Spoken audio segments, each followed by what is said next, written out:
Hey guys, welcome back to the fish room. I want to take you through my top 5 fish that I'd never not keep.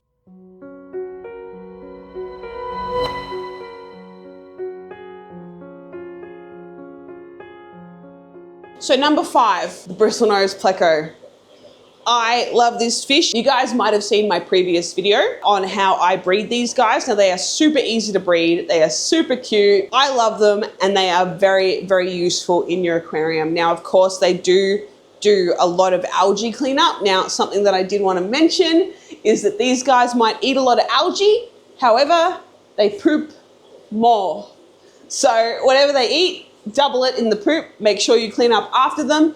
But they do keep your glass very, very clean. So they are definitely a personal favorite of mine. They are full of personality in the way that they snuffle about and of course eat algae and clean up all of the substrates, but they do definitely cause a lot of waste in your aquarium. It is very important that you keep your water clean with these guys in your tank, but they do a wonderful job of keeping your tank clear. I love that these guys come in so many different colors and fin variations as well. So of course I'm gonna shout out my common Bristlenose Pleco. If you want something that's gonna last for its entire life, nothing's really gonna phase it, this Pleco is the one for you. If you are looking for something a little bit brighter, you can go into your super reds or your lemon blue eyes. All of them are gonna do the same job. They're all gonna clean your glass. As long as you clean up after them, they're gonna do a wonderful job of keeping your aquarium tidy. All right, so the next one that I wanted to mention is the Danio. Whether you're into zebra Danios or leopard Danios, redfin Danios, or of course the celestial pearl Danio, which I know are secretly Aspedorus, but we're going to include them in this list. Now, I love a good Danio. They are great in cold water. They are great in warm water. They are easy to breed, a perfect beginner fish. I think that they are lovely little zoomy chaos beans and are always fun to feed and watch zoom around your tank. So definitely a great dither fish, schooling fish, like perfect for like if you were doing a community tank and you were looking, like you could pretty much put all of the fish that I'm mentioning on this list in a community tank together, bar the first one tank, but we'll get to that later, all right? Right now we are on Danios. So these guys are one of my favorite. They're one of the first fish I ever owned. They're an egg scattering fish. So if you are looking to get into egg scattering fish as a breeding project, these guys are a great one to start with. There are so many different varieties that you can choose from. So like I said, you've got zebras, you've got your leopards. I've got some red fins in this tank here. We've got the celestial pearl Danios, very similar. Again, secretly Galaxy Aspedorus, but we're not gonna who are we to judge?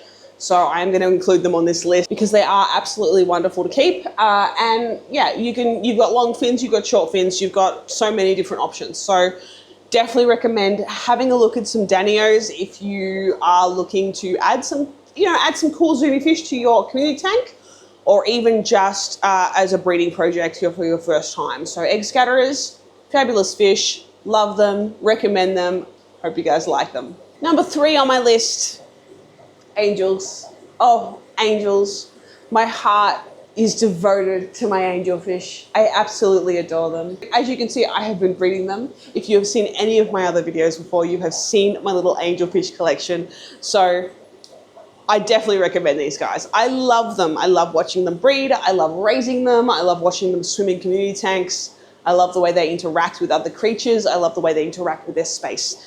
They are a very, very interesting, cool fish. They are classic. Even think of a freshwater aquarium, you think of an angelfish. I would say that it is the most iconic fish in the aquarium hobby.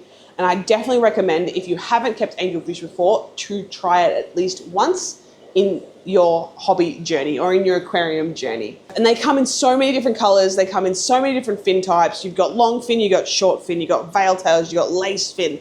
You've got blacks, blues, red devils, kois, you've got stripy ones, you've got spotted ones, you've got smoky ones. There are so many options, anything that will suit what you are looking for in your aquarium, anything to make that pop of color or even just a really beautiful centerpiece fish. These guys are 100% the best. All of the fish that I've mentioned so far can go in a tank together. The only one that won't be able to is number 1 on the list. If you are interested in what that fish is, make sure you watch to the end. Number 4 on the list, Aspedorus spilotus. You guys, if you've seen my videos before, you know that I have plugged this fish before and I will never stop plugging it because they are 110% better than peppered cories, all right? I said it, it's a hot take, but I stand by it. They are so fun. They will always be moving. They will always be hunting for food. They will interact with each other so wonderfully. They are not boisterous and they are not, well, I dare say they are boisterous, but they're not gonna like dig up your plants like cories do. I know cories do this. I have cories myself. These guys have always left my plants where they lie. They are kind and peaceful little fish. They interact with each other, so fun. They have so much personality, guys. Highly recommend. Again, these guys would go great in a community tank. Put all these fish together. You'd have the most beautiful community tank with every layer of your tank completely covered in fish. You'd have your mid-range, your centerpiece, your cleanup crew, and of course, a bottom dweller that's going to show you a little bit of love. So 100%, these 4 fish, put them in your community tank, make a beautiful community tank, and make sure you tell me all about it in the comments because I want to know. I love these guys. I will never not have them in this fish room. I adore them. They breed super easy. These are a community breeder. You can put them in a tank, put some leaf litter in that tank, and you are going to have babies, whether you like it or not. I don't do anything to this tank. I do nothing. I just feed it. You know, change the water every now and again because I do have some plants in there doing the heavy lifting. However, I just feed it. These guys make more. I've got heaps and heaps of them. They're having a great time. I couldn't recommend them more to you. Number 1 on my list, the Pea Puffers. Now, these guys are definitely not one that I would put in a community tank. I like to keep them in their species-only tanks. I have got a couple of Pea Puffers that are with some baby mollies. If you did watch my last vlog, you saw that I removed some mollies and made it a Pea Puffer breeding tank. Now, this has been successful, so I definitely want to update you guys on what's going on with the baby peas. They are absolutely beautiful little personality Pea Puffers, little personality beans. They are so fun to keep. If I was going to have a little nano tank that had 1 fish in it, it would be these guys. They are a little predatory fish, so they do like to have live food. I know of Pea Puffers that have successfully eaten pellets, things like that. So you can definitely get them to eat their dry food. I feed mine live exclusively. They love hunting. I also feed them a lot of snails. So if you do have a snail issue, it might be an idea to get some Pea Puffers. I've split them into 2 groups. I've got a trio of 1 male, 2 females that is above us. And then I've got 1 male and 4 females behind us. I have been successfully breeding both of these groups since my last video, which is fabulous. I'm going to show you some babies. I did have a little trouble with the eggs. I found that they weren't hatching for me at the beginning and I couldn't figure out why. What I actually did in the end was add 1 gram of salt to a liter of water. And with that, I had eggs hatching within the 3 days after they were laid. Wonderful, fabulous. Now, something to keep in mind is that the water that comes out of my tap is what I use in all of these aquariums, is soft and void of pretty much any minerals. So think full on rainwater.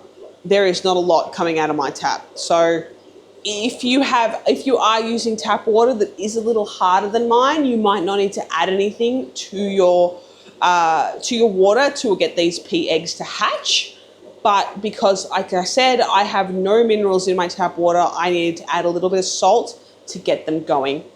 However, I have had some success. I've got a couple of Pea Puffer babies that are maybe 2-3 weeks old, and I've just had another hatch of 2 more eggs that are in my little methylene blue container, which I'll be moving out very shortly.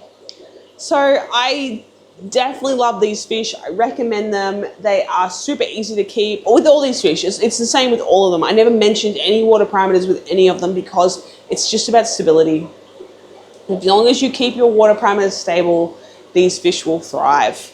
So I hope you guys like this list. I want to know what fish that you would always keep leave it in the comments below. I want to know what your experiences are with these fish that I've mentioned, or if you think there is something that I have left off this list, let me know.